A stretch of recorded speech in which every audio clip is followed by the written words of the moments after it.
remercier Monsieur le Président en nom du général Embalo, président de la Guinée-Bissau. Monsieur le Président, comme vous avez dit, nous sommes là en nom de la Guinée-Bissau, mais en nom de la communauté de toute l'Afrique de l'Ouest. C'est justement pour remercier cette solidarité que la République de Madagascar, à travers de Monsieur le Président, a démontré au monde que nous, les Africains, on peut coopérer dans des situations pas économiques, mais sanitaires et humanitaires. C'est pour ça que notre président m'a confié cette mission de venir chez vous, Monsieur le Président, pour appuyer, comme on avait vu, plusieurs caisses de médicaments que sera distribué par tous ces pays et ça sera enregistré par l'histoire.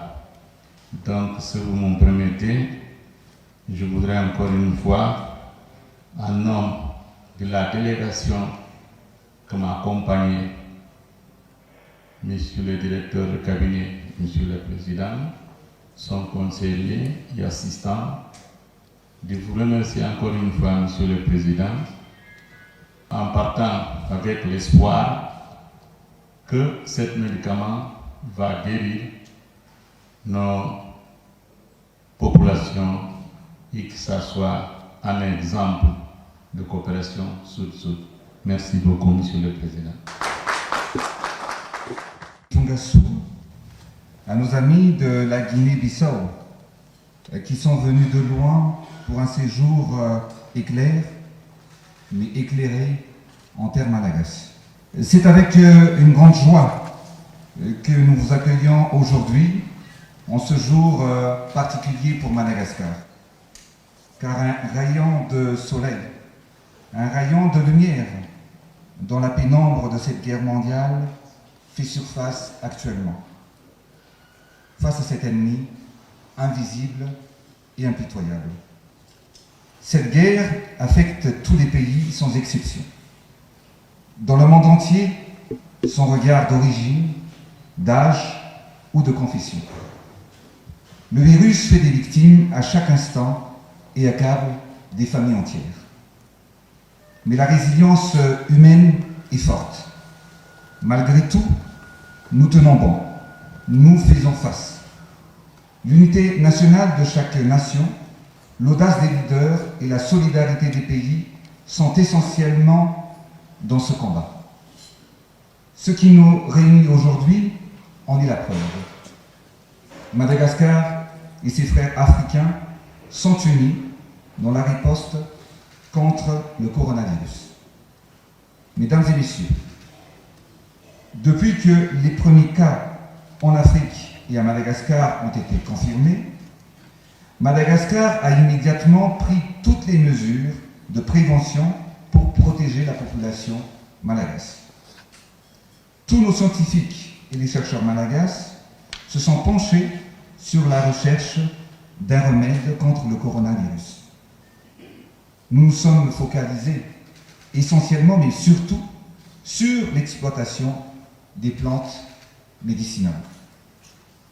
Les travaux de recherche menés par l'INRA ou l'Institut malagasy de recherche appliquée ont apporté leurs fruits. Aujourd'hui, nous avons entre nos mains une solution simple, naturelle et efficace pour nous aider à vaincre cette pandémie, qui est le Tambavi Covid Organics ou le Tambavi CDO. Pour l'élaboration de ce remède, nous avons puisé dans les meilleures de nos traditions et utilisons les techniques de recherche de la médecine dite conventionnelle. Il est à base de plusieurs plantes médicinales malagasy, mais surtout associées à l'artémisia dont les vertus sont déjà connues de tous. Une plante que nous connaissons bien en Afrique. Tous les essais et tests de ce premier remède ont été menés. Son efficacité a été constatée. L'état de santé des malades malagasy atteints du Covid-19, traités avec le Covid Organics, a montré une nette amélioration au bout de 7 jours. Mais surtout, un total guérison au bout de 10 jours. Parfois, un peu moins. À ce jour, plusieurs personnes ont été guéries grâce au timbar CDO. Dernièrement, il y a quelques jours, une artiste malagasy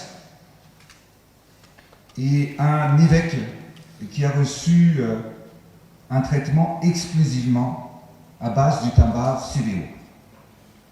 C'est une victoire pour Madagascar. Une victoire que nous mettons au service et à disposition de tous les malades du Covid-19, de tout le peuple malagasy, et gracieusement à tous les malades en Afrique. Comme on dit chez nous, c'est dans l'épreuve que l'on reconnaît les vrais amis. Et c'est ainsi que je renouvelle notre soutien et notre volonté à aider tout pays ami en Afrique, dans l'océan Indien et dans le monde. Mes chers amis, mes chers frères, Madagascar est à vos côtés dans ce combat. Mes chers amis de la Guinée-Bissau, votre présence aujourd'hui en terre malagasy est un signal fort de solidarité africaine. Suite à mes fructueux échanges avec mon frère le président Umaro Sissoco Embalo et à la demande de plusieurs chefs d'État africains, c'est avec honneur que nous vous remettons les dons de Madagascar pour les hôpitaux et les malades du coronavirus pour les 15 pays de la CEDEAO. Pour le Bénin donc, le Burkina Faso, le Cap-Vert, la Côte d'Ivoire, la Gambie, le Ghana, la Guinée, le Libéria, le Mali, le Niger, le Nigeria, le Sénégal, la Sierra Leone et le Congo. Je tiens à remercier le président de la Guinée-Bissau qui a pris l'initiative de se charger de la distribution de ces dons. Mes chers amis, vous êtes présents parmi nous, car notre priorité est la même: protéger et sauver le maximum de vies sur le continent africain pour offrir à notre peuple la garantie d'un nouveau lendemain. Je terminerai donc mes propos en invoquant l'espérance. Continuons d'espérer, de nous battre pour l'après, car oui, il y aura une vie après cette pandémie. Et nos actions d'aujourd'hui détermineront cette aventure, mais surtout mettra fin à notre guerre contre ce coronavirus. Nous espérons un avenir que nous voulons prospère pour l'Afrique. Agissons stratégiquement aujourd'hui pour changer le destin de demain pour l'Afrique et pour Madagascar. Au nom de la fierté africaine. Je suis certain qu'ensemble, à travers nos efforts associés, nous vaincrons cette pandémie avec toute la force vive du continent. Il est donc plus que jamais temps de créer une véritable synergie entre nos actions. C'est l'heure de la solidarité africaine et de l'éveil africain. Nous pouvons faire la différence dans la lutte mondiale face au coronavirus. Longue vie à l'amitié africaine, longue vie à Madagascar et à l'Afrique. Que la santé soit votre compagnon de route et que Dieu vous bénisse. Merci de votre attention.